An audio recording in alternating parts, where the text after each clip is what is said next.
বর্তমান আমাদের এই বাংলাদেশ এক মহামারী মহাসংকটে আছে। মানে কিছুদিন আগে আন্দোলন, তারপর সরকার পতন, আর এখন বন্যা। কিন্তু গাইস, একটা জিনিস অনেক ভালো লাগে যে মানুষ মানুষের জন্য কাজ করতেছে, মানুষ মানুষের পাশে আছে। কেউ বিপদে পড়লে মানুষ তাদের সাহায্য করার জন্য এগিয়ে আসতেছে।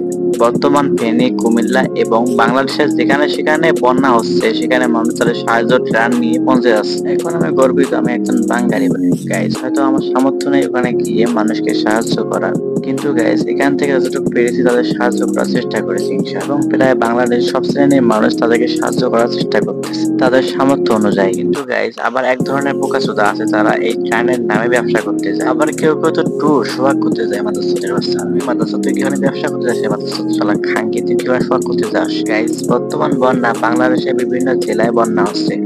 লাখো কোটি মানুষ এখন পানিবন্দী এবং তাদের বাঁচাতে হাজারো মানুষ দিনরাত পরিশ্রম করে যাচ্ছে। আর বাংলাদেশে প্রায় সব জায়গায় সব শ্রেণীর মানুষ নিজেদের সামর্থ্য অনুযায়ী তারা দান করে যাচ্ছে বন্যা প্রকৃত মানুষদের জন্য। আবার কেউ কেউ টাকা ওঠায় বিভিন্ন ফান্ডে পাঠাচ্ছে যাতে মানুষের কাছে এই টাকাটা বা বিভিন্ন মানে শুকনো খাবার পাতি তাদের কাছে পৌঁছে দিতে পারে। আবার কিছু বাহাত্তর মার্কা পোলাপান আছে, তারা এই বন্যার সুযোগ নিয়ে বিভিন্ন জায়গা থেকে চাঁদা তুলে টাকা উঠায় আর ফ্রেন্ড সার্কেল নিয়ে সোয়াগ করতে চায় ওখানে মাদ্রাসা। গাইয়ের সাথে তো গার্লফ্রেন্ড আছে, আসলে এই মাদ্রাসাটা কিছু বলার নেই, মাদ্রাসাটা সোয়াগ করতে আইছে। আবার কেউ কেউ তো বিকাশ নাম্বার দিয়ে টাকা মেরে কিছু জনগণে বাহাত্তর চোরের বাচ্চারা। এখন কই গেল সেই মানবতার ফেরিওয়ালারা? ওরা কি এখন বন্যা চোখে দেখে না? গাইস, স্বার্থ ছাড়া কেউ বসে থাকে না এবং স্বার্থ ছাড়া কেউ আপনাকে সাহায্য করবে না।